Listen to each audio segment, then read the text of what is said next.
el tejido de sostén del pulmón, los tabiques interlobulares que están viendo acá, se engrosaban. Se engrosaban por algún edema, por un cambio de tipo degenerativo, por alguna infección, golpe. La cosa es que este intersticio es el primero que reacciona ante una enfermedad pulmonar. Donde primero va a afectar es el intersticio, el tejido de sostén. Entonces, esto se va a ir engrosando como líneas, posteriormente va formando ya como la malla, se va viendo visualizando la malla y ya se va haciendo un poco más reticular, más una malla. Normalmente el intersticio en la placa radiográfica no la ven. Si está normal, no lo van a ver. En la tomografía lo ven muy tenuemente en pacientes jóvenes como ustedes, lo van a ver muy poquito. Entonces, así se forma el patrón intersticial. Cuando ese intersticio está patológico y se engruesa, ahí no va. El patrón alveolar, ¿cómo se formaba? ¿Por qué se formaba? Porque el aire de los alveolos, eso de ser bajita, por más que me puso taco 9 y no llego acá, por más que me puedo alojar ni nada. Bueno, entonces, perdón, para el punteo, pues, ¿no? Para enseñarse el punteo. Entonces, miren, el aire de los alveolos, que está acá dentro del obliguo pulmonar secundario, el aire que es radiolúcido, y esa es la imagen que nos da en la placa de tórax o en la tomografía, lo vamos a ser reemplazado por un material que sea agua, que sea un tejido sólido, que puede ser pus, puede ser de sangre, que es radiopaco. Recuerden, en el tórax todo lo que tenemos, excepto del aire, todo es radiopaco en diferentes densidades. Entonces, ese aire es reemplazado por un tejido, pongamos que sea líquido o pongamos que sea pus. Va a irse reemplazando como si fueran unos pequeños algodoncitos, se va a ir llenando de el líquido que me va a dar la imagen radiopaca. Entonces, en el patrón alveolar, yo voy a ver los alveolos que se vuelven algodonosos, algodoncitos que van juntándose hasta que al final forman una nube. Y mientras más número de alveolos comprometidos, mayor es la nube. Ese es el patrón de tipo alveolar. Entonces, ahora vamos a ver el patrón. Esto, lo que sigue a continuación, les voy a mencionar. ¿Por qué se forma el patrón pleural? Recuerden que la pleura está tapizada, el pulmón está tapizado por la pleura parietal y visceral. Normalmente ahí existe una mínima cantidad de líquido que no es visible en la placa ni en la tomografía. Entonces no lo vemos. La pleura normalmente en condiciones normales no se visualiza, ni en la tomografía ni en la placa. ¿Qué va a suceder a esta pleura? ¿Cuándo la vamos a visualizar? Cuando se llene o bien con aire entre la pleura parietal y visceral, alguna patología haga que haya mayor cantidad de líquido de lo normal y se forme lo que es el derrame pleural o efusión pleural, como les llaman ahora.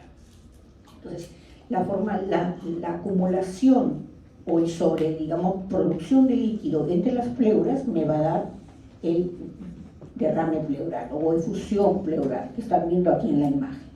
Entonces, el líquido, el derrame, el líquido es radiopaco. Entonces, lo que yo veía, no lo veía y lo veía radiolúcido, ahora el líquido que se está formando se va a ir, pintando, va a ir cambiando el color a color blanco, radiopaco. El neumotórax es muy semejante al derrame pleural, pero aquí en su lugar hay aire. Entonces, el aire va a entrar entre las pleuras y me va a condicionar una imagen radiolúcida.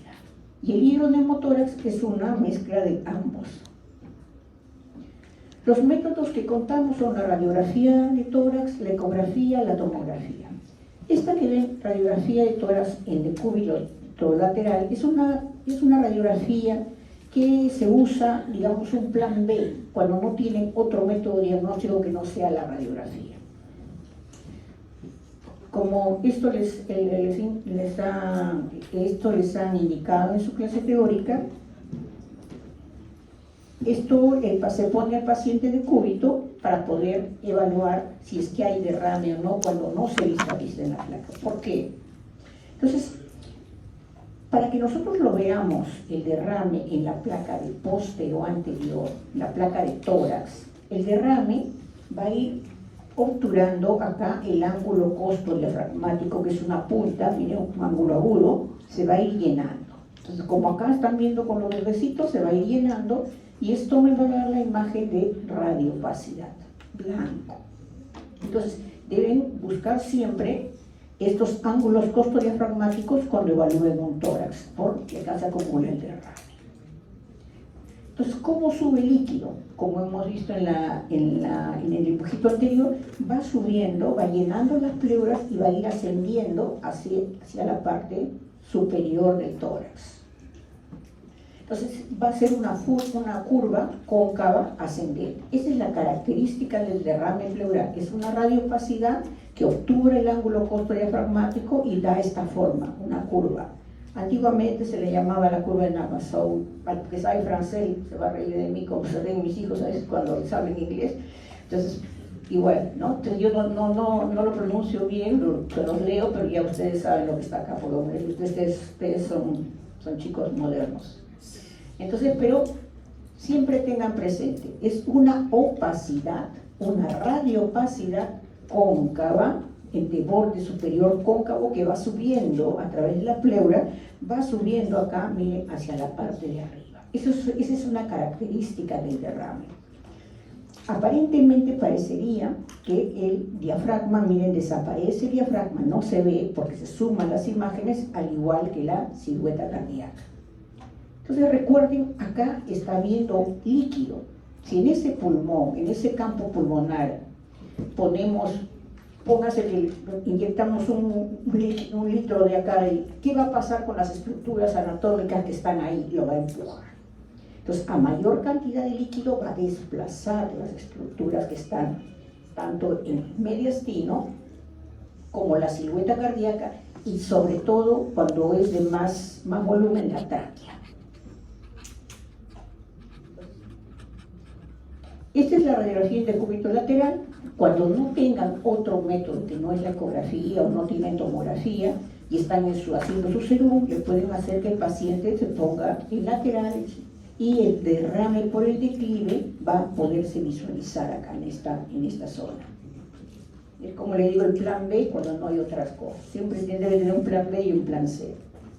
Ahora, el método más sensible para ver derrames pleurales es la ecografía. La ecografía me detecta derrames desde 5 centímetros cúbicos, de 5 mililitros, mientras que la radiografía, como les he dicho, de 200 a 250. Entonces, ¿para qué se usa? Para saber si es que hay un derrame. Por ejemplo, le hago una radiografía al paciente y no hay signo de derrame en la radiografía en póster anterior. Pero el paciente tiene dolor pleurítico, dolor que le hinca al respirar. Recuerden que la patología de pleura da dolor tipo hincada cuando respira. Tiene clínica, inclusive al médico que son tan expertos que al momento que le hacen matidez sienten algo ahí, sienten que algo tiene.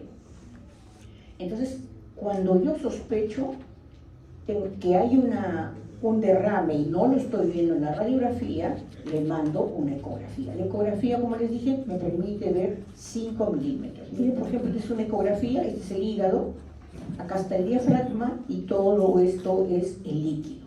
En la ecografía, recuerden que el líquido es anecoico o ecolúcido y que produce una sombra blanca posterior.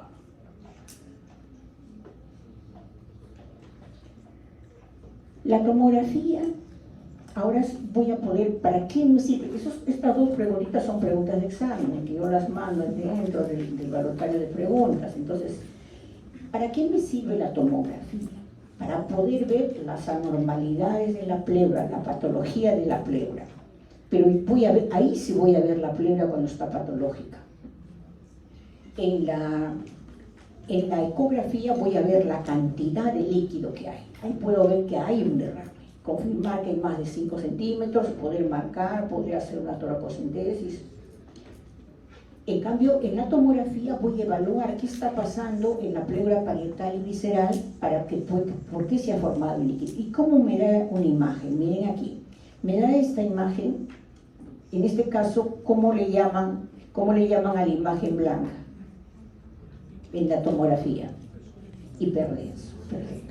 Entonces, esta es una tomografía, un corte axial, donde se está viendo, si con ustedes, cuando el secreto de la radiografía y de la tomografía es que comparen, siempre comparen, miren arriba, miren, vayan comparando. Entonces, eso es lo que van a ver acá. Si ustedes comparan, ven aquí una curva, miren, una curva hiperdensa, cóncava, que es la característica del derrame, porque el paciente está en decúbito. Entonces, al estar echado, el agua se va hacia abajo y me va a dar la forma que tiene el pulmón. Este es otro paciente, donde fíjense cómo tenemos acá grueso la pleura visceral. Normalmente, miren, este es un pulmón normal, no se ve la pleura ni parietal ni visceral. Acá que está patológica, esta es la pleura visceral, la pleura parietal acá, y este es el líquido que hay. Entonces me permite ver la pleura, si es que hay un mesotelioma, si tiene calcificaciones, si hay otro tipo de lesión. Entonces no se olviden, el método más sensible para derrame pleural, la ecografía. El método para ver anormalidades de la pleura, tomografía. Entonces, esto es lo que les he mencionado y lo vamos a ver aquí en el dibujito, mejor se los explico acá. ¿Qué pasa en un derrame? En un derrame pleural se va obturando el ángulo costodiafragmático. Acá tengo un ángulo costodiafragmático agudo que está libre y este es un ángulo costodiafragmático que está obturado. Miren, se va opacificando, se va obturando, se va llenando. Ya no es agudo y el ángulo pierde esa agudeza como el que está acá, que está sano. Y fíjense cómo se va haciendo una opacidad cóncava. No se olviden siempre que ustedes busquen un derrame, busquen la concavidad. Siempre tiene que tener una concavidad. Entonces, es cóncavo con va subiendo a través de la pleura por el extremo, entre la pleura parietal y visceral se va subiendo hacia arriba, va subiendo hacia la puerta externa. Esto borra el diafragma, y el diafragma no lo voy a ver porque el diafragma es parte blanda, y la parte blanda es radiopaca, y el líquido radiopaco se suma y no se van a ver visual. Entonces hace que se borre el diafragma. ¿Qué sucede con las estructuras que están acá? Está ocupando un espacio, entonces va a empujar. A mayor cantidad de derrame de líquido, más va a empujar las estructuras, o sea, desplaza hacia el otro lado las estructuras del mediastino y de la silueta cardíaca. ¿Qué pasa si hay mayor cantidad acá de aire con líquido? O sea, hay algo más. Los arcos costales, los espacios intercostales se van a ampliar. Entonces son características que nos van a preguntar en su examen y les va a servir a ustedes para que cuando tengan su paciente puedan decir, esto es un derrame. Porque vamos a ver que hay patologías que se confunden con el derrame pleural. Este es un derrame más, de mayor tamaño. Miren la curva, cómo hace la curva, va subiendo, cada vez va ascendiendo más, se va llenando. Borra el borde del diafragma. Esto de acá es la mama, por si acaso. Borra el borde del diafragma y va cada vez llenando más, amplía los espacios intercostales y desplaza las estructuras. A mayor cantidad, más desplazamiento. En una tomografía, ya hemos visto en antes, esta es una tomografía por un sarcoma de una columna, y miren acá cómo se ve en la parte de atrás una hiperdensidad cóncava, el borde cóncavo. El derrame se ve mejor con la ventana para evaluar mediastino, porque es parte blanda, no es pulmón. Entonces, con ventana para mediastino, como son los de aquí, podemos ver mejor los derrames pleurales. En este caso es un derrame bilateral y acá es un derrame solamente en el lado. ¿Qué lado es donde estoy puntero? Izquierdo. Siempre ese es el lado izquierdo y este es el lado derecho del paciente, siempre. Yo cuando tomaba el examen a veces los hago así, no, se acomodaba, no, siempre el lado derecho, lado izquierdo, siempre, y ahí se olvidaron del resto. Ahora, el derrame pleural masivo va una gran cantidad de líquido. Entonces, los signos que hemos visto anteriormente, hay pregunta de eso también, los signos que hemos visto anteriormente se ven mayor potencial. O sea, acá hay una opacidad de todo el pulmón está opacificado. todo el hemitórax, el pulmón. El hemitórax está opacificado. Hay desplazamiento de las estructuras hacia el otro lado. Miren aquí en la tomografía. Fíjense, esto es el derrame, todo esto es el líquido de la pleura parietal y visceral. Ha hecho que el pulmón se haga un moñoncito, como una telectasia pasiva, forzando, pierde el pulmón el aire y es desplazado hacia el otro lado, hacia el lado contralateral. Este pulmón es el pulmón del lado izquierdo, que debería estar acá. Miren dónde está. Esta es la tráquea. Chicos, no estén hablando. Esta es la tráquea, miren. Este es el bronquio del lado derecho, el bronquio del lado izquierdo, miren dónde está, debería estar acá en la parte central. El corazón está en el lado derecho. Entonces, esas son características del derrame, empuja, opacidad que empuja. ¿Qué hace con los espacios intercostales? Los amplía. ¿Qué hace con la silueta cardíaca y el diafragma del lado afectado? Lo comprime y hace el signo de la silueta positiva. Ahora, ¿hasta ahí alguna pregunta? Nada. Bueno.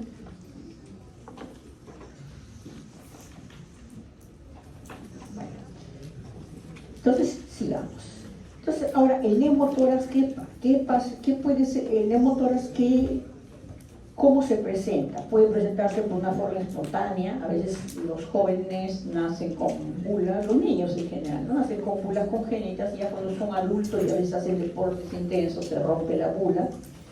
Se rompe una bula y eso produce un neumotórax, un accidente de tránsito, una iatrogenia, por lo tanto, una biopsia del pulmón y penetra en la pleura y entra aire, ¿no? Entonces, son varias las causas que me pueden producir que se entre aire dentro del tórax. Entonces, al entrar aire dentro del tórax, ¿qué va a producir? Ya no voy a ver lo mismo que el derrame, pero lo voy a ver en color negro, en radiolúcido, porque el aire se ve radiolúcido. Entonces, voy a poder ver cuáles son los signos radiológicos del neumotórax. Este es un neumotórax mediano, entonces más o menos los signos están bien claros, pero a veces hay neumotórax que son bien finitos, delgaditos, y que tienen que buscarlo comparando, no se olviden. Entonces, fíjense, que entra al aire, el aire entre la pleura parietal y visceral, y que esta es la pleura visceral que está rodeando al pulmón, y esta es la pleura parietal que está en la pared, y este es el aire. La característica de este aire es que es un aire puro, es un aire negrito, ¿no? A diferencia del pulmón, el pulmón está conformado, por un lado, por las ramas de la arteria pulmonar, que es esto de aquí. Está conformado por el intersticio, que por más que no lo veamos, está ahí el intersticio. Entonces, eso se llama trama vascular. Todo eso se llama la trama vascular. Entonces, aquí en esto no hay ninguna trama, no hay intersticio ni tampoco ramas de la arteria pulmonar. Entonces, esa es otra característica, que es aire radiolúcido sin trama bronquial de las arterias pulmonares ni intersticial. El pulmón también se colapsa, se hace un muñón, miren, una telectasia, pierde el aire, se forma siempre un muñón. Igual que en el derrame, aplana el diafragma y desplaza las estructuras. Ahora, el aire no tiene tanta fuerza como el agua, desplaza sí, cuando ya hay mucha, es un neumotórax a tensión, ¿no? Por ejemplo, cuando le cantan 2 litros de aire, por ejemplo, en el pulmón, ahí sí. Pero cuando es poco, no hay tanto desplazamiento como lo hace el derrame. Acá tenemos otro, miren, neumotórax en el pulmón del lado izquierdo. Todo esto es aire que ha entrado, esto de aquí es el muñón pulmonar y cómo aplana el diafragma. Una de las preguntas que se les hace a veces es aire que entra en las pleuras, con o sin trama. sin trama broncovascular o sin trama intersticial, sin trama de lo que sea, pero sin trama. Negro, completamente negro.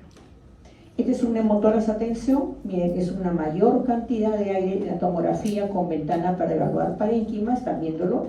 Fíjense, este es el pulmón, el muñón pulmonar, y este es aire puro, aire sin ninguna estructura, ninguna rama de la arteria pulmonar, ni intersticio, ni fisura, nada. Es aire sin trama. Y acá, como lo ven, miren, aire completamente radiolúcido y que está haciendo que el pulmón se contraiga, se colapse, o sea, lo que es una atelectasia pasiva, y se vea como un muñón. ¿Qué pasa con los espacios intercostales en el neumotórax? ¿Se achican o se agrandan? ¿Se amplían? Se amplían, porque es igualito que el derrame, ocupa un espacio, igual se amplía. Tiene los mismos signos, la única diferencia es que uno lo vas a ver en negro y el otro lo vas a ver en blanco. Uno en radio opaco, el otro en radio lúcido. Y el hidroneumotórax es la presencia de ambos, de líquido y de aire. Entonces voy a ver, el paciente, la placa, recuerda, se toma de pie. Entonces, por gravedad, el aire se va a ir arriba y abajo va a caer el líquido. Entonces, eso es lo que voy a ver. Aire arriba y acá abajo, líquido. El líquido radio opaco y el aire radio lúcido. Aquí, cuando hay un hidroneumotórax, ahí sí no vamos a encontrar esa curva cóncava de Namasou, ahí no. Acá vamos a encontrar que el nivel hidroaéreo es recto en el hidroneumotórax. Entonces voy a ver la combinación de ambos, ¿no? Como acá dice, aire sin trama vascular y acá líquido en la parte inferior y un nivel hidroaéreo horizontal. Miren dónde está la tráquea. Miren la tráquea cómo está. La tráquea debería estar acá en el centro de la columna. Pero miren dónde está desplazada hacia el lado derecho. La silueta cardíaca un poco no se nota tanto, pero la tráquea sí. Siempre busquen la tráquea. Los demás, el desplazamiento de la silueta cardíaca, sobre todo, a veces te puede llevar a duda, porque hay pacientes que tienen silueta cardíaca chica, hay otro más grande, entonces te puede confundir. Inclusive nosotros nos confunden. Pero la tráquea no tiene pierde, siempre busquen la tráquea, con eso se van a orientar muy bien. Este es un hidroneumotórax de un paciente que ha tenido un accidente de tránsito. Veamos en la tomografía primero, ha tenido un accidente de tránsito, lo han operado, y miren, este es el neumotórax. Este es el muñón del pulmón que está colapsado, y este es el derrame pleural, el hidroneumotórax. En este lado solamente tiene acá derrame, en el lado izquierdo, y miren cómo desplaza la silueta cardíaca hacia el otro lado. Esto de acá es enfisema subcutáneo, es aire que está en la parte blanda. La parte blanda, cuando hay un accidente de tránsito, el aire no solamente digamos, entra entre las pleuras, sino también a la parte blanda. Y acá hay una fractura costal, miren. Es algo muy semejante a este paciente. Tiene acá, es un niño, enfisema subcutáneo, acá tiene fractura de una costilla y miren, esto es aire. Acá hay aire, acá se ve también y el nivel hidroaéreo, el muñón pulmonar. Entonces, derrame o erupción pleural, radio opaco. Neumotórax, radiolúcido, y hidroneumotórax, ambos. ¿Pregunta?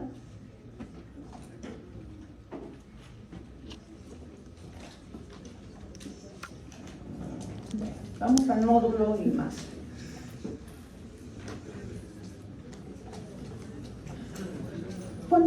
Cuando ustedes vayan a tomar una placa radiográfica, ya sea porque el paciente tiene tos, o ya sea porque le están haciendo un chequeo, un descarte, un preoperatorio, para lo que fuera. Que toman una placa radiográfica y a veces van a ver una imagen de aspecto nodular. Una imagen redondeada o ovalada, radiopaca, por supuesto, y vamos a tener que determinar, por un lado, si eso es un nódulo o una masa para poderlo describir.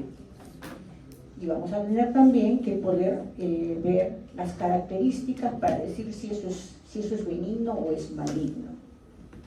Entonces, masa nosotros le llamamos cuando es más de 3 centímetros. Siempre es una masa en cualquier parte del cuerpo mayor de 3 centímetros, ya lo consideramos más. Menor de 3 centímetros lo llamamos nódulo. Esto de acá son otros datos que poco se utilizan, excepto el miliar. El miliar, que es menor a 2 milímetros, o milias, son puntitos. Los nódulos pequeños, micronódulo, generalmente poco lo utilizamos. Con decir nódulo ya están abarcando ambos. De eso no vienen preguntas. Y tampoco, si se acuerdan, perfecto. Si no se acuerdan, no tiene mayor importancia. Lo importante es que determinen que es un nódulo o es una masa. Entonces, encuentran el nódulo, ¿qué le dicen al paciente, señor? ¿Qué hacen ustedes, no? La conducta es muy diferente si sospechamos que es un nódulo benigno, un nódulo maligno o un nódulo indeterminado.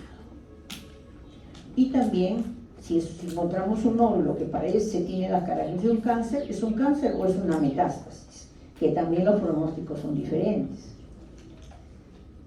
Entonces, en nuestro Perú, la primera patología más frecuente pulmonar viene a ser las tuberculosis. Nuestro Perú, digamos, de adentro, no tanto acá de la capital, ¿no? Un poco más los jóvenes, toda esa zona. Entonces, ¿cuál es la mayor cantidad de nódulos que vemos? La primera posibilidad de nódulos son los granulomas.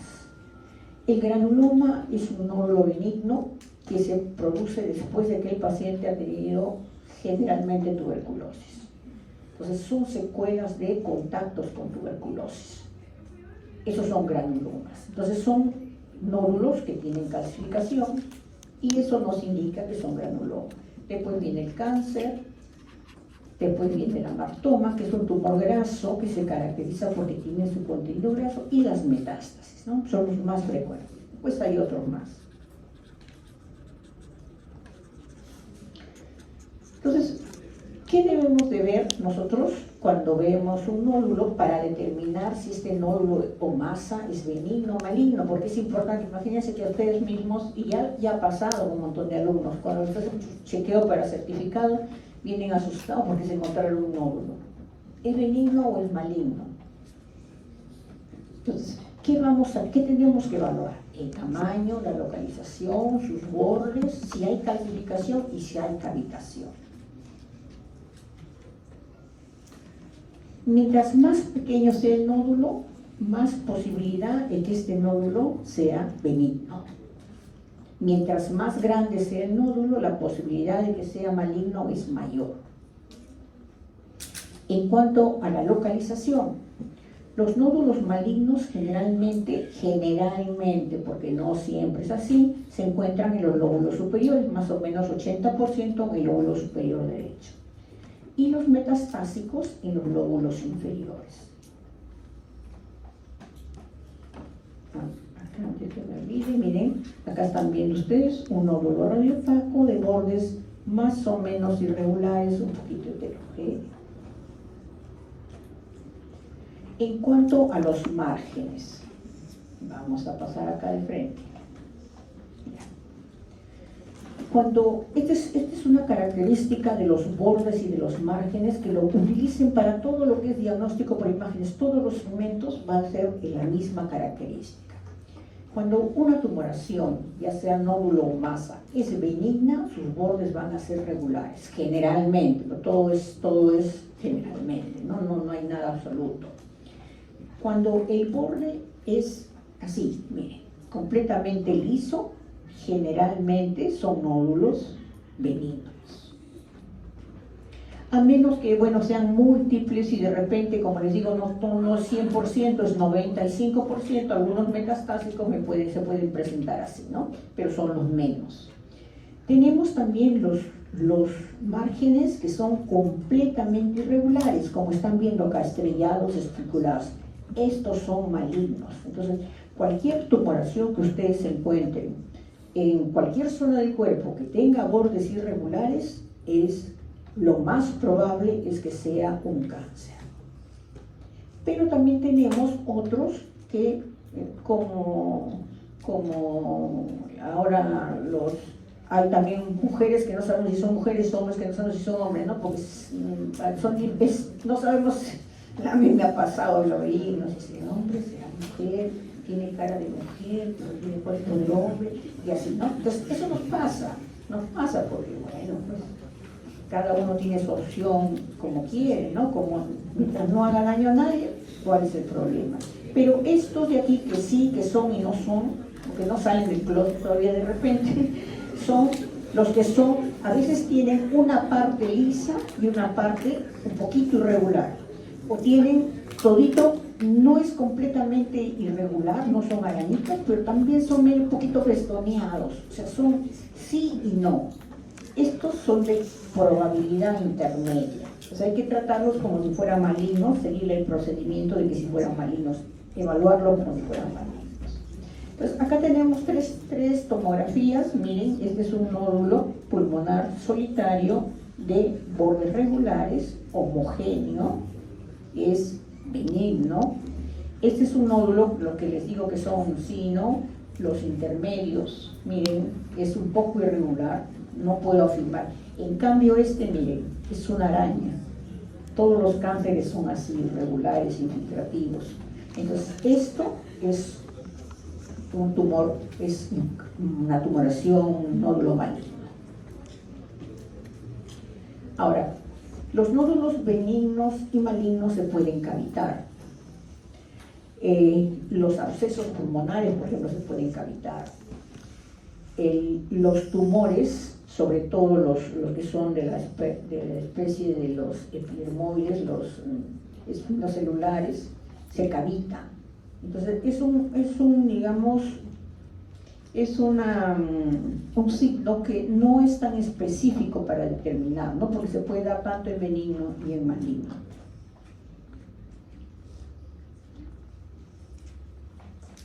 Hay nódulos que son completamente homogéneos, por ejemplo, los nódulos, los adenomas. Los adenomas son como muy semejantes a la forma de la cáscara del huevo, un huevito, esa es la forma homogénea completamente. Son todos donde tú, gracias a Dios, tenemos la posibilidad ahora de que tenemos la tomografía, y la tomografía nos permite evaluar la densidad del nódulo. Entonces, cuando un nódulo es completamente homogéneo, es benigno. Cuando el nódulo tiene partes homogéneas, partes heterogéneas, tiene mayor posibilidad que sea maligno. Pero hay nódulos que, como aquí, miren, es un nódulo que tiene una parte heterogénea y una parte líquida y un poquito acá, no líquida, sino hipodensa, y acá un poquito más hiperdensa, más blanquito, ¿no? La tomografía nos va a permitir medir la densidad. Entonces, yo pongo la densidad aquí, pongo el puntero acá, y la máquina me va a salir cuánto tiene de unidades Gauss. Entonces, hay nódulos que tienen grasa, que son frecuentes. Recuerden que hemos visto en la tablita que son los terceros en frecuencia en el pulmón. Son los amartomas, que tienen la característica que tienen grasa. A ver si alguien se acuerda cuál es la densidad de la grasa. Menos, signo negativo, no se olvide. Menos 40, menos 50, menos 100, signo negativo. La grasa y el aire tienen signo negativo. Lo demás tienen signo positivo. Entonces le medimos la densidad y tiene menos 50. Esto es grasa, es un amartoma. Entonces hay ciertas características en la densidad del tejido que me pueden ayudar midiendo para saber si es líquido o sólido. En conclusión, un nódulo benigno es un nódulo generalmente de bordes regulares. Se ve bien definido, homogéneo. Generalmente lo encontramos pequeñito.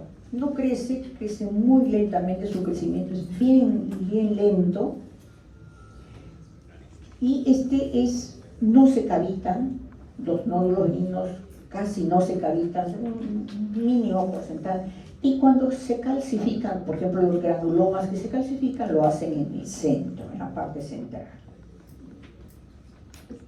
Entonces miren, este es un amartoma también, bordes regulares, tiene áreas un poquito más radiolúcidas. Acá le hago una tomografía, le mido y veo si esta área es líquida.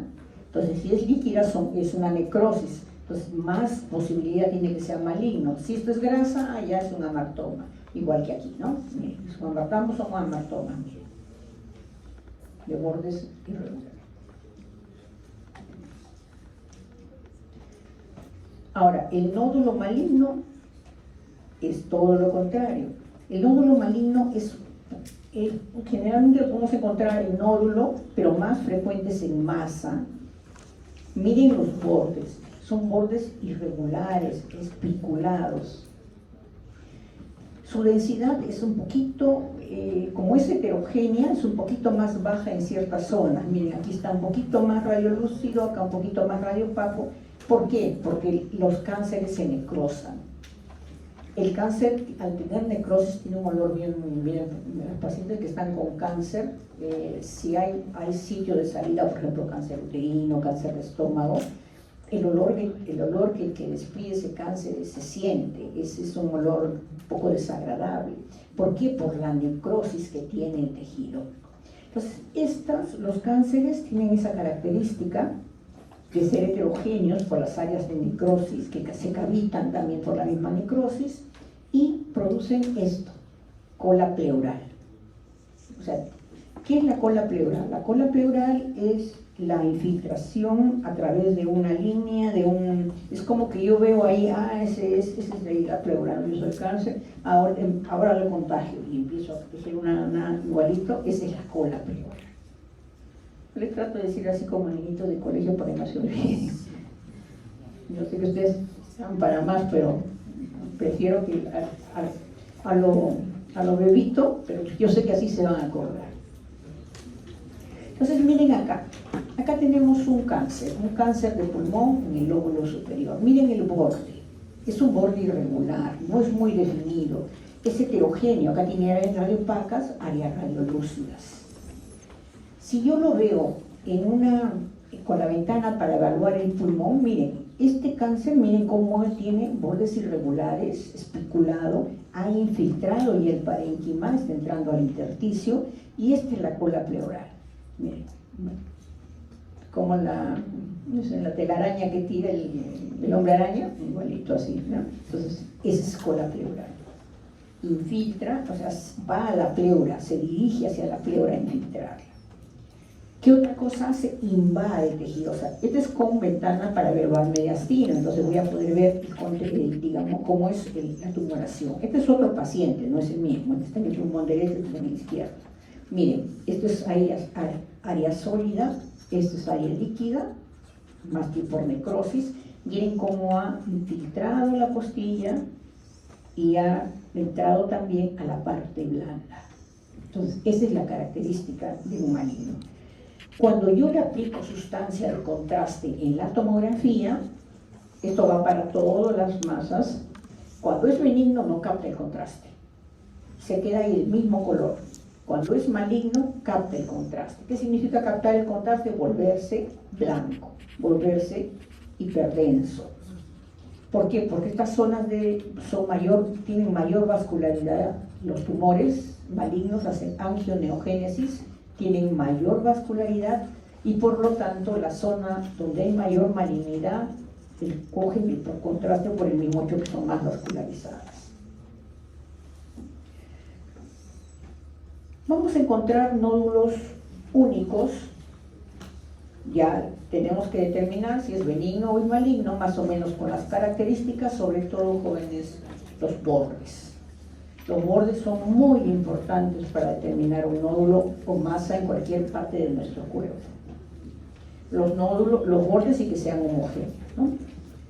Pero podemos encontrar un solo nódulo, podemos encontrar múltiples nódulos o nódulos mezclados con masas.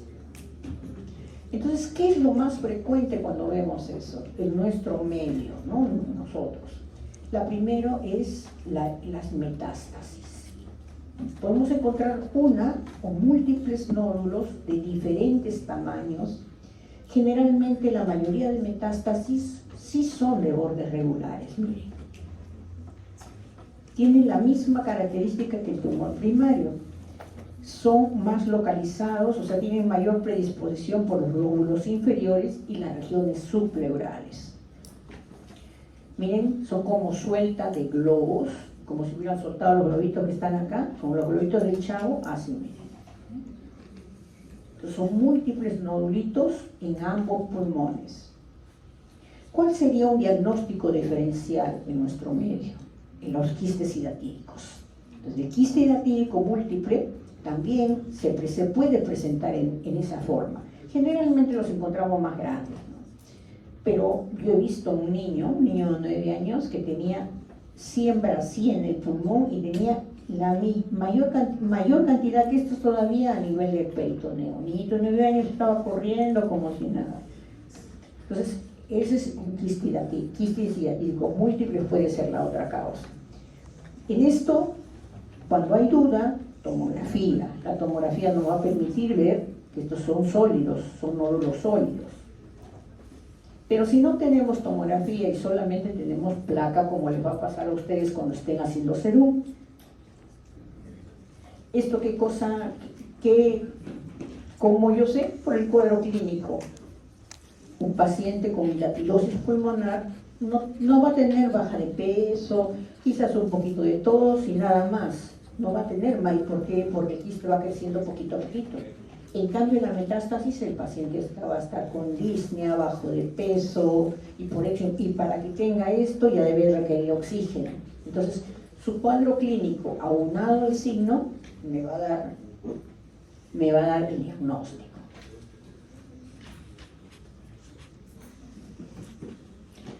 Entonces vamos a ver los quistes hidatíricos, un repasito rápido nomás de cómo lo veo. Cuando encontramos el quiste hidatírico, que es la segunda causa de nódulos múltiples en el pulmón, vamos a verlos como uno solo, múltiples de un lado, en dos lados, que puedan estar en estadio simple o en estadio complicado.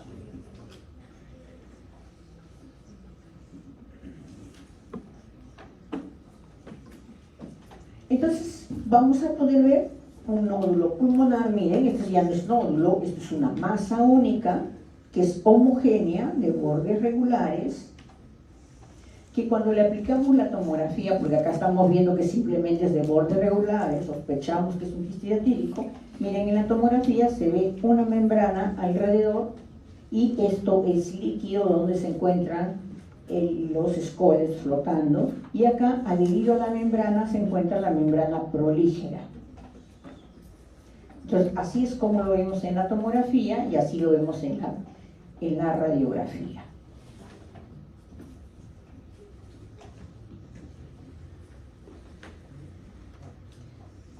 Estos son quistes hidatíricos múltiples, miren, muy semejante a lo que podemos confundirlo fácilmente cuando son así pequeños con una metástasis de pulmón. Perfectamente lo podemos confundir, porque están abarcando los dos. Son igual, múltiples nódulos de diferentes tamaños, radiopacos, bordes regulares, que ocupan ambos pulmones. Si ustedes se fijan, esta es una paciente, miren, gordita, que ni siquiera entra acá su mama en la placa. Esta paciente no está con baja de peso, ningún signo de caquexia, ni nada para tremendas masas, ¿no? Ahora, no se olviden, estamos viendo un signo radiológico que son los nódulos múltiples pulmonares. Tenemos que agregarle, o es metástasis, lo más frecuente, por frecuencia, porque hay varios más diagnósticos, lo más frecuente, o es metástasis o es hidatidosis. Entonces, ¿qué hago? Le agrego la epidemiología. Si el paciente tiene pongamos que tiene un cuadro, una placa así, vive en San Isidro, odia a los perros, odia a los gatos, odia a todo, ni que se le acerque un perrito. Nunca en su vida ha ido a la sierra ni nada, se ha ido a Miami, no. Entonces, le vemos eso bien difícil va a ser que sea un quiste hidatídico, ¿no es cierto? Epidemiología no nos ayuda. Pero si viene un señor gordito que casi no tiene nada y cría sus caballitos, cría con sus vaquitas, entonces ahí debemos de sospechar, o sea, la epidemiología nos está orientando a que este paciente es un quiste hidatídico.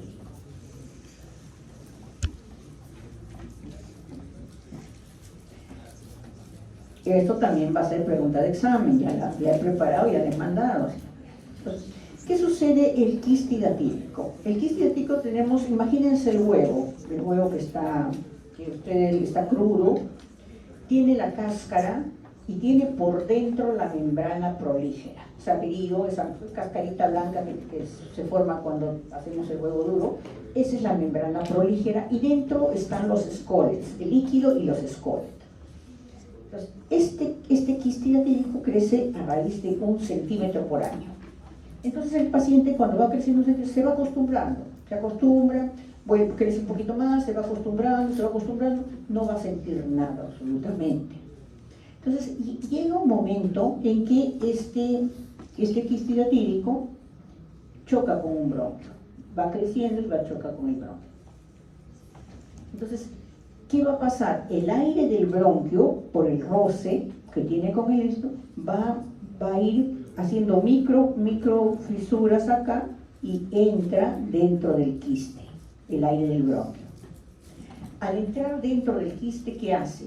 Hace que se empiece a despegar la membranita, al entrar el aire, la membranita que debería estar aquí, le entra aire y se despega, como si fuera un neumotórax, algo así, ¿no? Entra el aire y voy a ver una radiolucidez, que significa el signo del menisco, que el quiste se está empezando a complicar.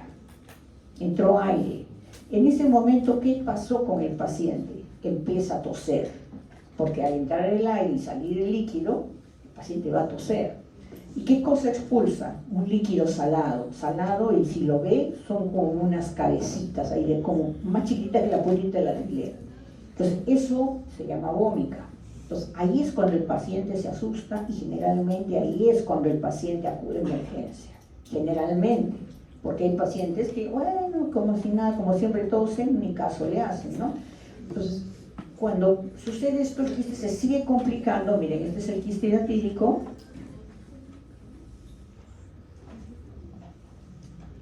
Y la membrana que estaba acá se ha desprendido acá abajo y esta es la membrana prolígera que está flotando.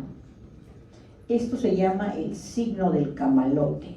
La membrana cae y se forma como las sábanas de una cama extendida, eso le llaman el signo del camalote. Entonces, esto significa que acá está empezando a complicarse y esto es que ya se complicó. Entonces, esto es un signo patognomónico del quiste hidatídico complicado. También tienen pregunta de eso. Y en otra placa, miren aquí, el quiste complicado. Este es el quiste completo. Más o menos, ¿no? Se me da puta, veo por más que me estiro. La próxima termino aquí, creo. Yo le pregunté al doctor Amaro, le digo, ¿has visto bien? Sí, pero es más alto que yo, no con todo. Este es más o menos, este es el camalote. Y esto es lo que ven acá. Miren cómo en la membrana, este es el bronquio, cómo ha perforado acá la membrana, ha entrado el líquido, acá está entrando el aire, y este es el aire que está dentro del quiste, y este es el camalote, la membrana prolífera. Ese es un quiste hidatídico complicado, patognomónico del camalote. Miren la forma que tiene, ¿eh? No van a confundirlo con otra cosa.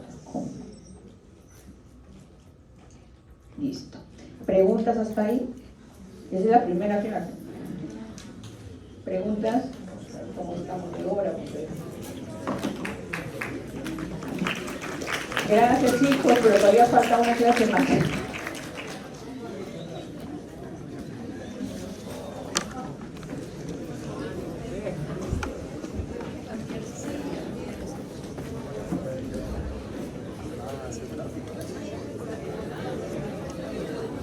Hasta la otra clase, chicos, no se vayan.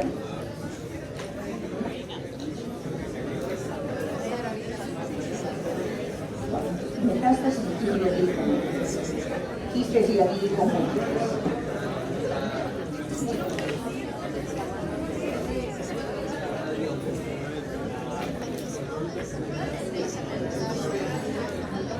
Es esta parte.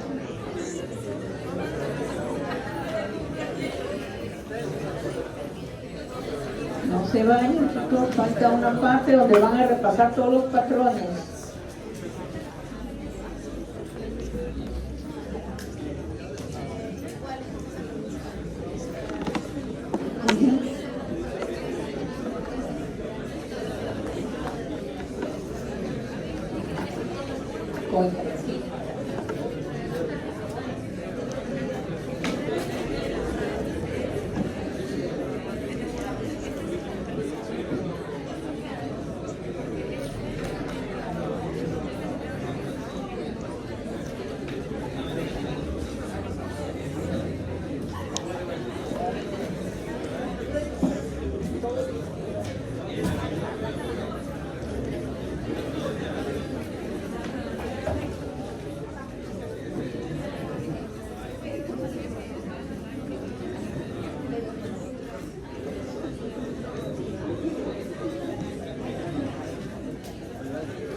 Seguimos otra vez para acabar rápido.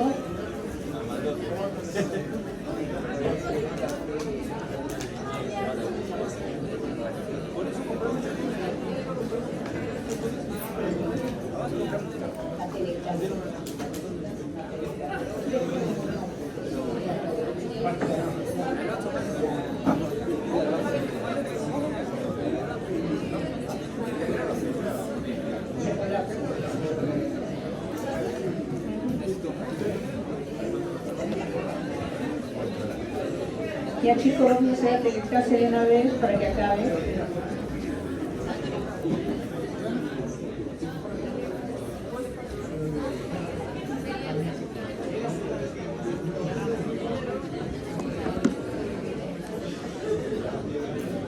Miren acá esta imagen de atelectasia.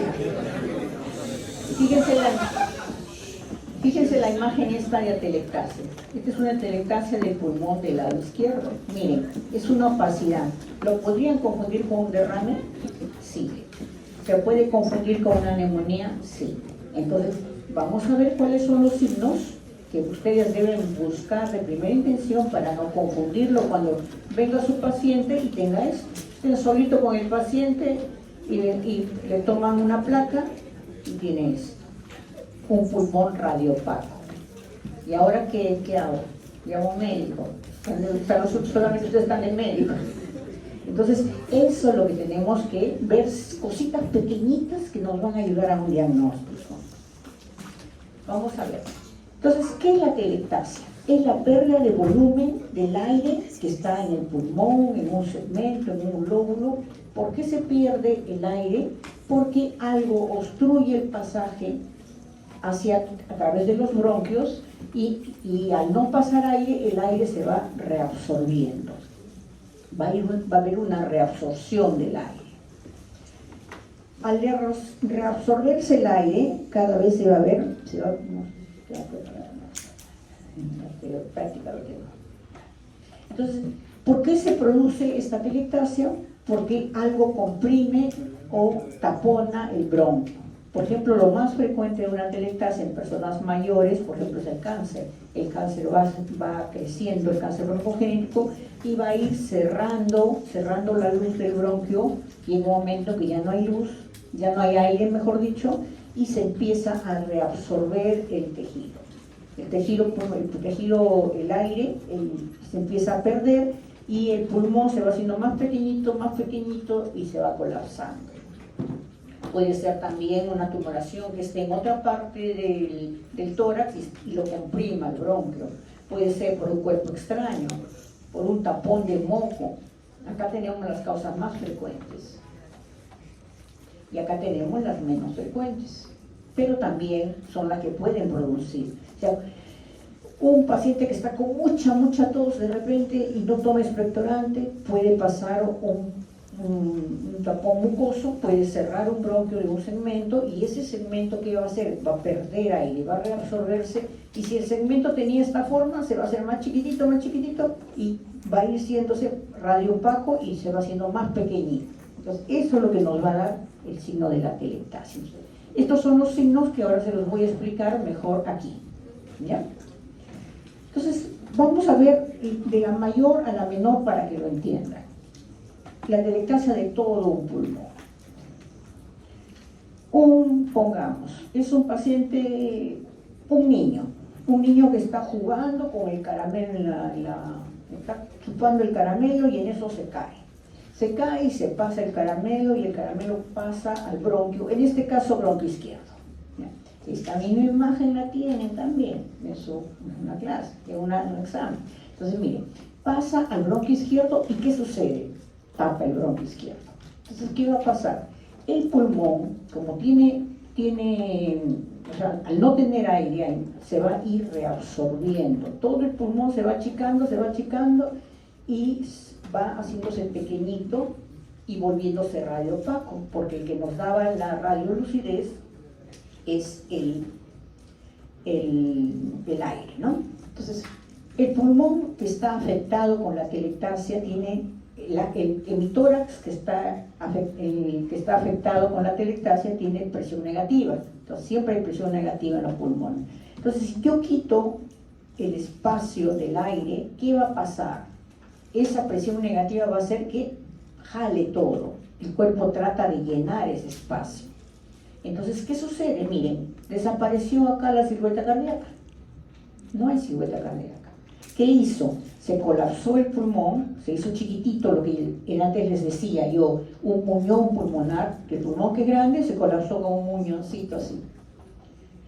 Se colapsó y jaló las estructuras hacia el lado del pulmón, tratando de llenar el espacio que falta. Entonces, miren la silueta cardíaca, acá en el lado derecho, no se encuentra, todo así ha pasado aquí. Miren dónde está la tráquea.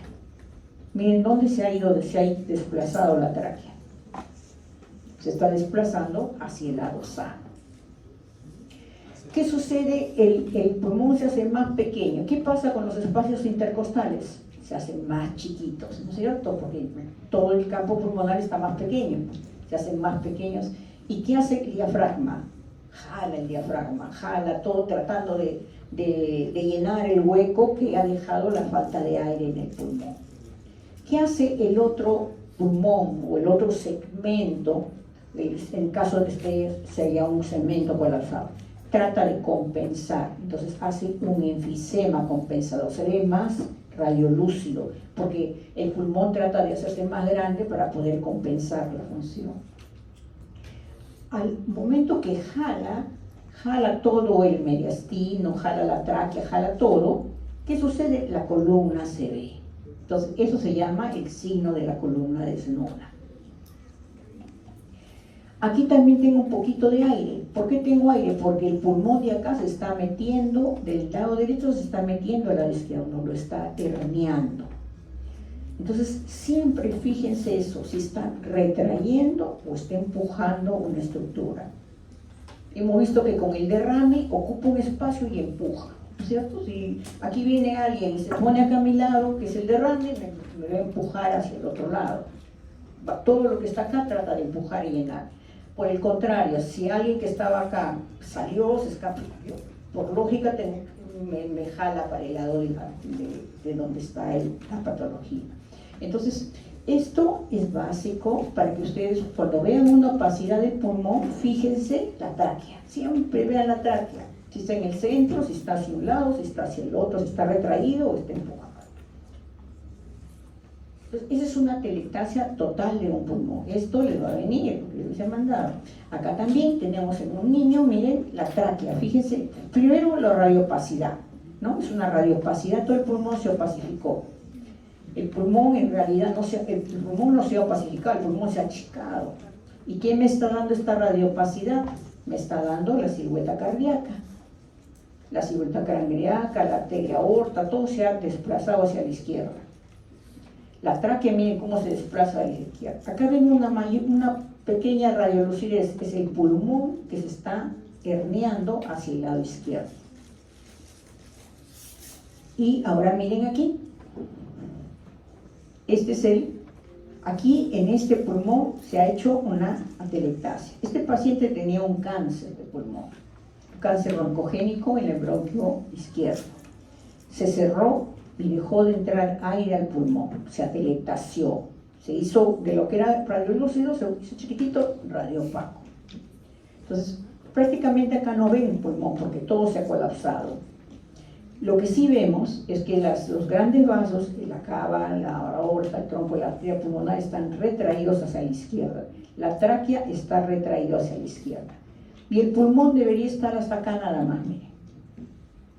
El pulmón del lado derecho ha pasado hacia el lado izquierdo y está más, en este caso, radiolúcido, de acá está más hipodenso, o sea, más cantidad de aire, lo que se llama un enfisema compensador.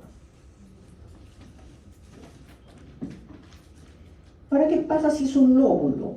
El lóbulo va a tomar la forma del lóbulo. Entonces, si tenemos el lóbulo superior, esto pasa para el derecho y para el izquierdo por igual. Si tenemos el lóbulo superior acá, acá, en este lado, miren. Aquí está el lóbulo inferior y acá pongamos que esté el lóbulo superior, ¿no? Entonces, aquí debería estar la cisura. Hubo una tumoración aquí, cerró el bronquio del lóbulo superior. ¿Y qué pasó con el lóbulo? Se empezó a colapsar, se empezó a hacer más chiquitito, más radiopaco y llegó hasta acá arriba. Miren, hasta aquí llegó. Se desplazó de acá hasta acá. Esto es el lóbulo colapsado. ¿Qué ha pasado con la cisura menor? La jala, retrae la cisura. Igualito se va a ver en una lateral. En la lateral, bueno, no les aconsejo mucho que la vean porque no más se ve en la frontal que en la lateral y ya una vez que uno vea atelectasia hay que hacerle tomografía sí o sí. Entonces, la lateral es uno complementario. Entonces, ¿qué sucede en miren aquí esta es una radiografía. Miren, donde está la línea punteada, aquí debería estar el lóbulo superior. Sin embargo, miren cómo se ha colapsado hacia arriba, se ha elevado el lóbulo y acá está la cisura menor. Debería estar acá y está acá. Y esto se ha vuelto radiopaco, una radiopacidad que generalmente es triangular con vértice interno. Ahora, como yo no sé que esto no es una neumonía, ¿cómo me confundo? Siempre jóvenes, comparen derecho con izquierdo. ¿Este pulmón es del mismo tamaño del otro? ¿El derecho es igual que el izquierdo? No. El izquierdo es más grande, este es más pequeño. Entonces, desde que ustedes encuentran un pulmón más pequeño, ¿qué quiere decir? O le han hecho una lobectomía, o le han sacado un lóbulo, o hay una atelectasia, no hay otra. Entonces, si ustedes comparan y ven que un lado es más chico, el otro es la atelectasia. Entonces, digamos, son pequeños tips que te enseñan la vida de reloj para que tú puedas con más facilidad encontrar la patología. Entonces, siempre comparen. Miren la tráquea dónde está. La tráquea la han jalado un poco hacia la derecha. En una tomografía, esta es una tomografía con ventana para evaluar, esta es para evaluar mediastino. Miren aquí cómo se ve, cómo jala la cisura. Entonces, lo más frecuente que se vea es así, un triángulo con vértice interno. Hay un signo que más que en la radiografía lo vemos en la tomografía, ¿no? Que qué es la S de Golden? Más que nada es un signo teórico. Es lo mismo, solamente que en algunos pacientes, miren, se va a ver la cisura acá y va a dar una especie de S. Al retraer la cisura, el lóbulo va a formar esta especie de S. Entonces, ese es la S, el signo de la S de Golden. Miren, la cisura pasa acá y el signo de la S de Golden. Es un signo bien sutil, que no siempre está frecuente, no siempre se ve con nitidez. Es mejor que ustedes siempre busquen el campo pulmonar. Miren aquí, es más pequeño. Si es más pequeño, acá hay atelectasia sí o sí. Pero esto va a venir en la teoría, va a venir en el examen, ¿no? Es un signo teórico. Ahora, la atelectasia del lóbulo medio. El lóbulo medio en la radiografía frontal se ve parcialmente porque está tapado por el corazón. Entonces, el lóbulo medio es difícil de evaluar en la radiografía. ¿Dónde lo voy a ver en la radiografía frontal? ¿Dónde lo voy a ver? En la lateral miren, como una cuña, proyectado en los segmentos que están sobre la silueta cardíaca, que son los segmentos del lóbulo medio. Así es como lo veo en la radiografía. Miren, una sospecha que acá hay una... A mí me dan esto, y yo la verdad, jamás pensaría que esto es una atelectasia del lóbulo medio, jamás, porque es una opacidad, simplemente diría que es una neumonía. Pero le toman la radiografía en lateral y miren cómo se ve este triángulo con base interna. Entonces, en la frontal, el lóbulo medio no se visualiza claramente, pero sí en la lateral.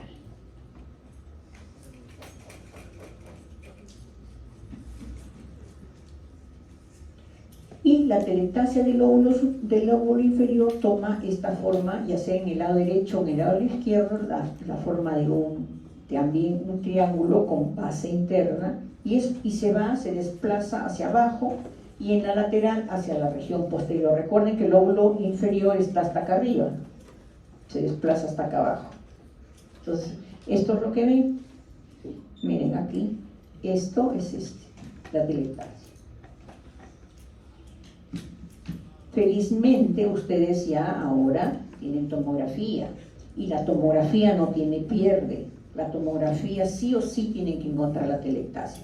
Acá son signos radiológicos que de repente los van a ver cuando estén en el SERUM o cuando estén trabajando en un consultorio donde no tengan otro método diagnóstico más que una radiografía.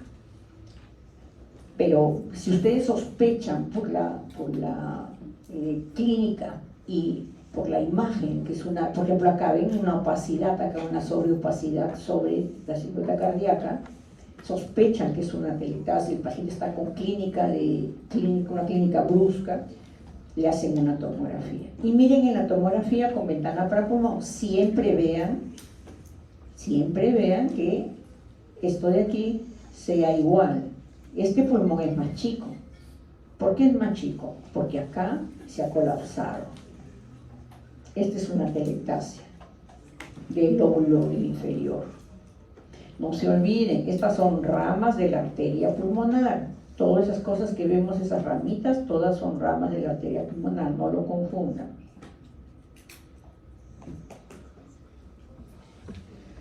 Bueno, pregunta, ya nos falta solamente el patrón destructivo y terminamos. ¿Cuánto nos queda?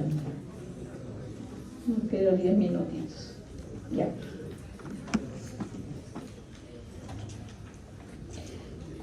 Pregunta. Vamos a ver el patrón destructivo, ¿ya? Acá está. ¿Por qué se produce el patrón destructivo? Acá tenemos los mecanismos, acá tenemos imagen de cómo es el patrón destructivo. ¿Qué sucede cuando hay una destrucción? ¿Recuerdan ustedes el patrón intersticial que era una malla? ¿No es cierto? La malla se engrosaba.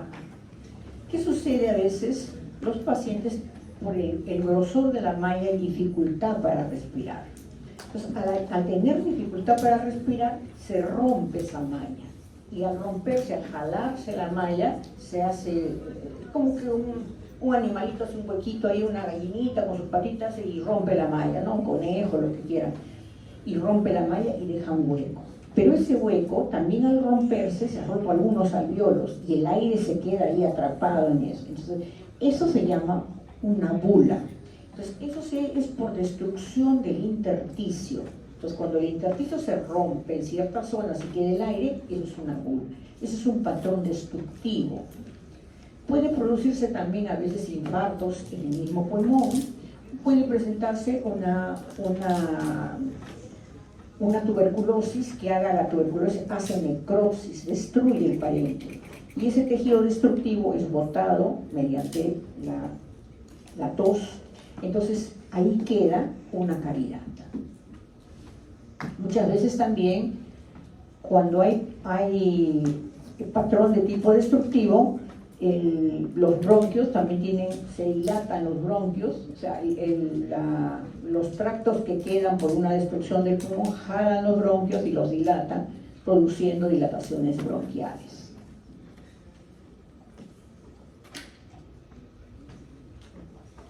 Entonces, el patrón destructivo más frecuente es que sea en los lóbulos superiores, pero puede ser en cualquier parte del pulmón, puede ser de paredes delgadas como es la bula o de paredes gruesas como son las cavernas. Puede ser una o puede ser múltiple, y en caso de las cavernas tienen un bronquio de drenaje. Entonces, aquí les voy a poner en la imagen, después ya lo leen ustedes la teoría. ¿Qué ha sucedido acá? Empezamos por aquí, por la tomografía, que es más fácil que ustedes lo identifiquen. Miren, acá tenemos un patrón, bueno, que está enfermo, está con el patrón intersticial, ¿no? No vamos a ir a esto, sino que aquí, miren, ha habido destrucción del intersticio y ha quedado aire atrapado en el parénquima pulmonar, no en la pleura, no lo confundan, no es igual que un neumotórax, es aire en el parénquima. Así como acá está grande, puede ser una bolita chiquita aquí, por ejemplo acá hay una pequeña bolita, puede haber una pequeña bolita por acá. En la placa radiográfica lo voy a ver así, una cavidad aérea sin pared prácticamente, no tiene pared. Lo que está rodeando es el intersticio. Entonces, esa es una bula.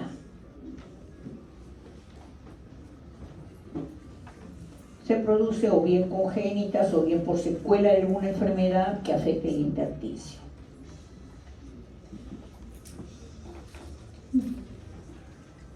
¿Quién está escuchando?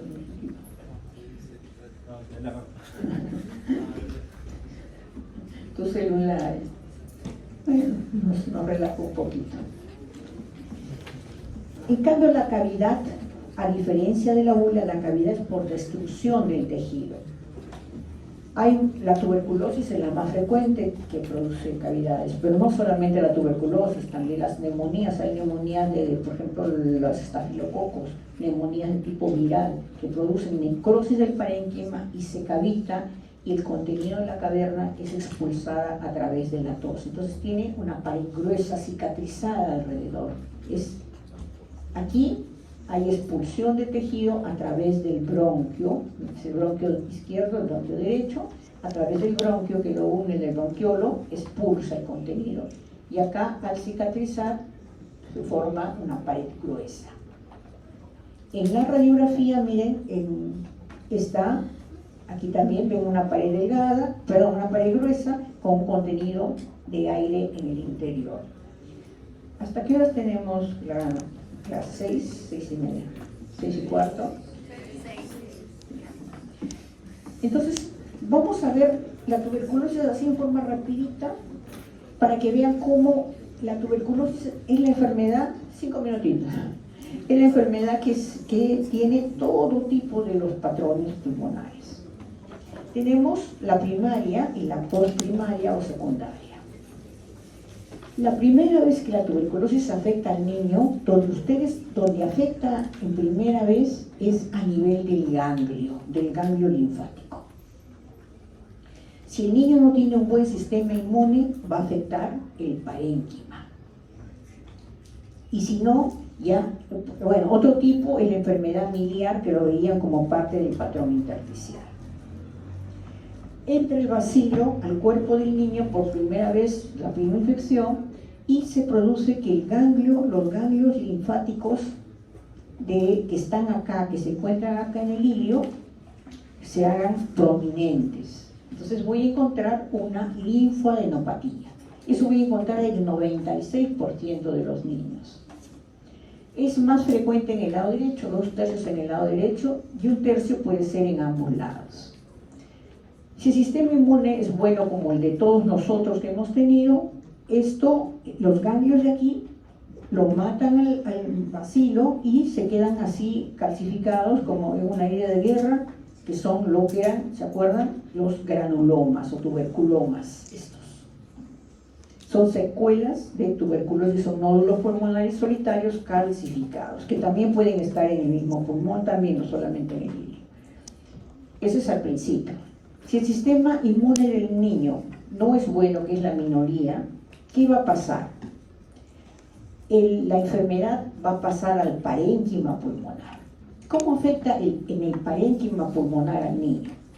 Con toda enfermedad empieza con un patrón intersticial. O sea, voy a ver en la zona de lesión, que generalmente es en el lóbulo superior, voy a ver patrón intersticial, o sea, líneas.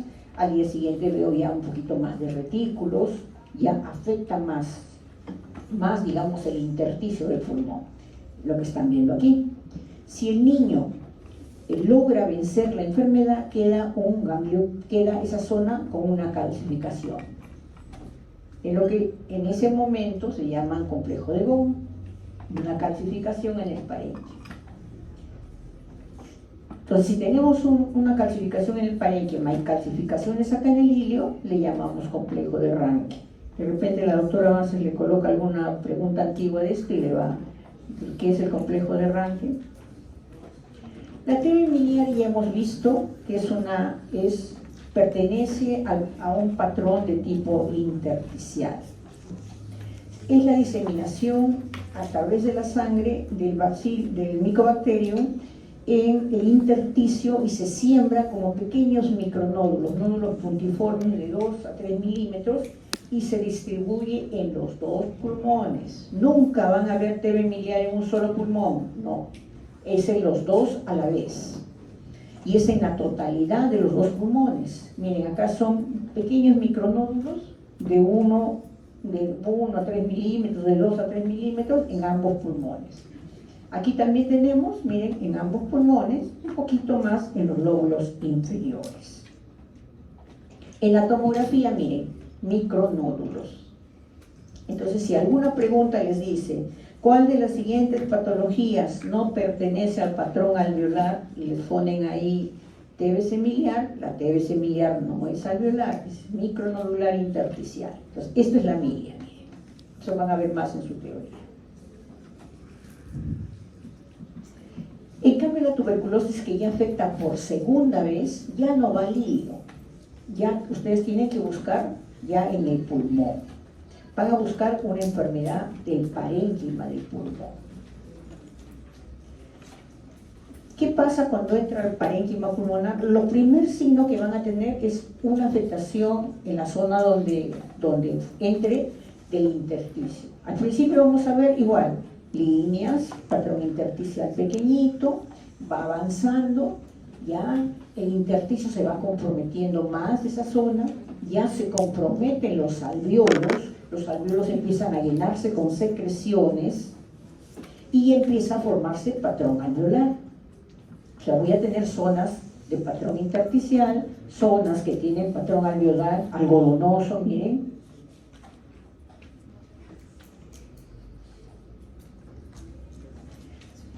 Cuando se diseminan a través de los bronquios, hay una diseminación broncógena y van a los bronquios y están formando esos núcleos. Cuando recién está comenzando esa formación, se forman así, miren, como pequeños micronódulos, pero en forma de árbol en brote. O sea, el patrón en árbol en brote significa que el Mycobacterium, el contenido, ha entrado a los bronquiolos, ha entrado a los alvéolos y ha empezado a llenar cada alveolito chiquitito, cada sino ha empezado a llenar. Por eso es que se ve esta forma, como si fuera una coliflor, un árbol que está gemando, que está brotando. Entonces se ve esto, ¿eh? Es el inicio del patrón alveolar, que significa, cuando lo vemos en un paciente, significa que está activa la enfermedad. Si esto es tuberculosis, vamos a encontrar el árbol en brote así, como algodoncitos chiquititos con coliflor, vamos a ver que esto es patrón en árbol en brote, que significa actividad. No se olviden, les estoy dando la respuesta de todo lo que les voy a preguntar. Vamos a encontrar también el derrame pleural. No se olviden, derrame pleural, una opacidad homogénea que obtuve el ángulo diafragmático, tiene un borde superior cóncavo y asciende. En la tomografía, miren, se puede ver la pleura parietal y la pleura visceral y el líquido aquí. Cuando esto el paciente se mejora, esto de acá puede calcificarse, o puede llenarse con tabiques también cuando tiene mucho tiempo ese derrame, puede ser tabicado. Se puede cavitar, como ya les he mencionado. Miren, esta es una tuberculosis, un patrón alveolar, por aquí un poquito de intersticial, alveolar, acá veo una cavitación. Miren la cavitación, acá veo patrón en árbol en brote, por aquí intersticial.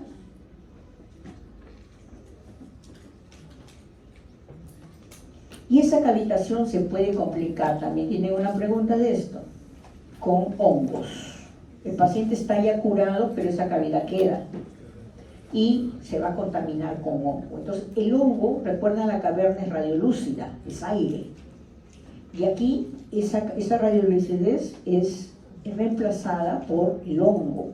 Entonces, acá se llena el hongo y me deja una banda en la parte superior, así media luna, como el signo de la media luna.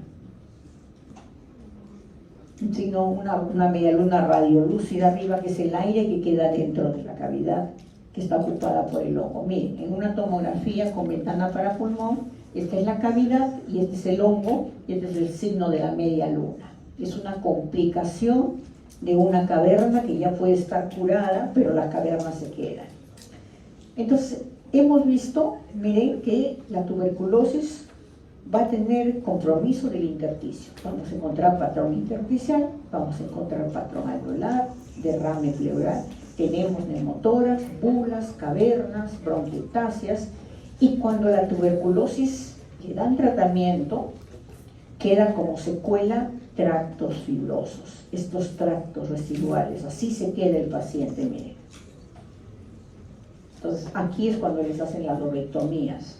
Creo que eso es todo, chicos. Ya hemos corrido para más o menos. Gracias.